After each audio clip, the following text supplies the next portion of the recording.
What is going on, fellow vets? Brian Reese, the VA Claims Insider, coming at you live from Austin, Texas. And today I am breaking down everything you need to know about direct service connection. Okay, direct service connection is the most common method of service connection for VA disability. Now, the reason why I want to talk about it is because I think there is some confusing language in the requirements for direct service connection and what you need to prove it. Okay, so let me talk about it first.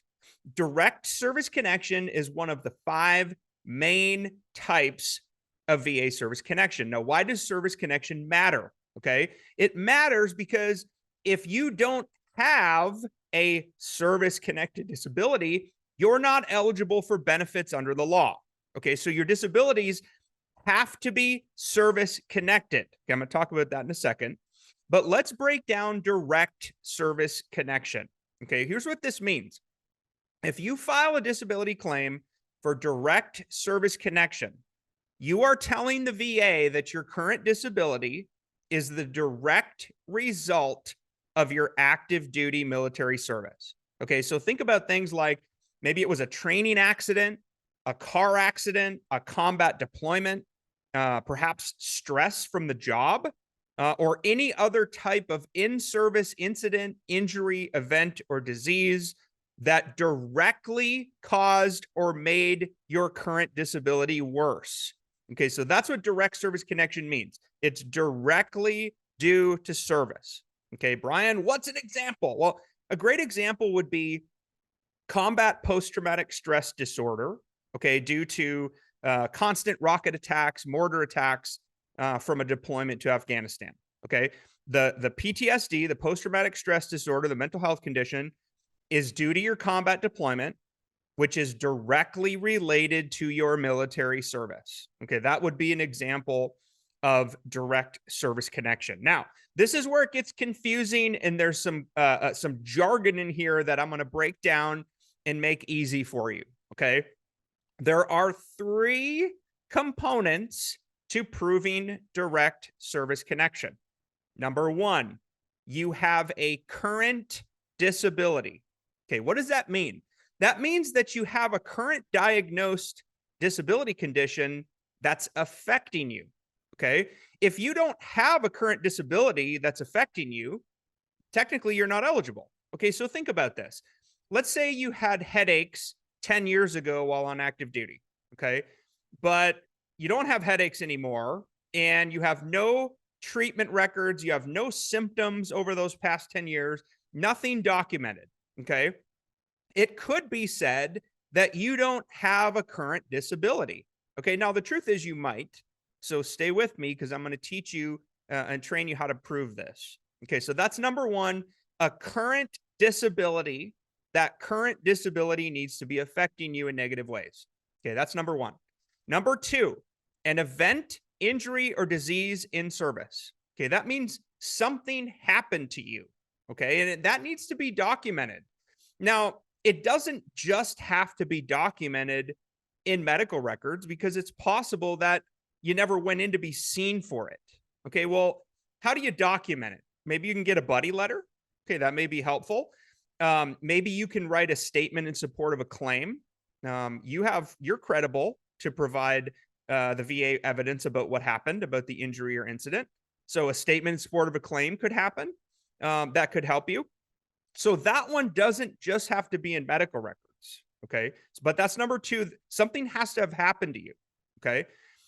And this is the third one, a link or nexus establishing that your current disability had its onset or inception in service, and that can be established by evidence of chronicity and continuity, or continuous symptoms, or a medical nexus opinion. Okay, I'm going to start with the last one. This is why a medical nexus opinion, a nexus letter, is so powerful, especially if there are any gaps in treatment for whatever reason. Okay, the nexus letter, that medical evidence could potentially help fill in any gaps. Okay, now I'm going to read something. This is what VA raters have to follow. Okay, I want you to hear it. All pertinent or relevant medical and lay evidence must be considered, including service records, which may show the places, types, and circumstances of service in the official history in the organization of which the veteran served. What does that mean? That means the VA has to consider everything you submit.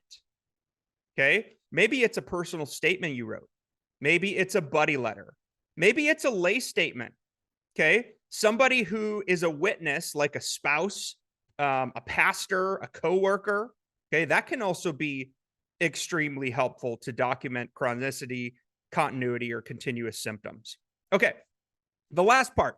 Direct service connection may be established under 38 CFR 3.303A when the evidence or medical opinion show a nexus between a current disability and any in-service injury, disease, or event, or competent medical evidence demonstrates continuous symptoms that are sufficient to constitute a nexus between the current disability and an in-service injury, disease, or event in service. What does that mean?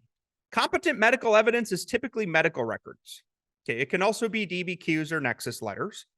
But here's a couple other important notes. Remember the continuous symptoms that I talked about? Continuous symptoms are demonstrated when the medical evidence shows symptoms continuing without stopping or recurring regularly with minimal interruptions from service. Okay, that's what the VA's definition of continuous symptoms mean. Okay, when the evidence shows isolated incidents of symptoms which do not demonstrate continuous symptomatology since service, an examination with a medical opinion is requested in accordance with 38 CFR 3.159C4, which might provide the required nexus. Okay, here's the deal, vets. If you have a current disability, it's affecting you, you believe it's due to service, okay, you're probably eligible for disability benefits, and you might even be eligible under direct service connection.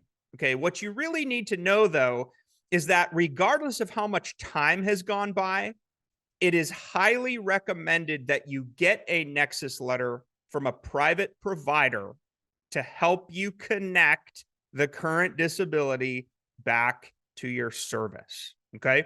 All right. That was a lot. You can go back and watch this video again, maybe multiple times. I read some tough stuff for you to think about. I know these terms are not easy to digest, but I hope you found this video valuable, y'all. If you need some help, if you're stuck, if you're frustrated, if you're underrated, maybe you've had a claim denied. Okay, maybe you're hearing my voice and you don't even know where to start. Okay, we might be able to help you.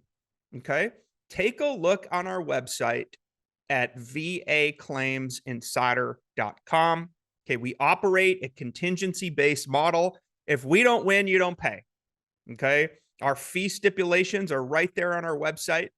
Okay, 6 times the monthly increase if and only if we help you and your claim is successful with the VA. Okay, there should be a banner across the bottom of the screen as well. Again, Brian Reese, Air Force Service Disabled Vet, out from Austin, Texas. I can't wait to serve and support you.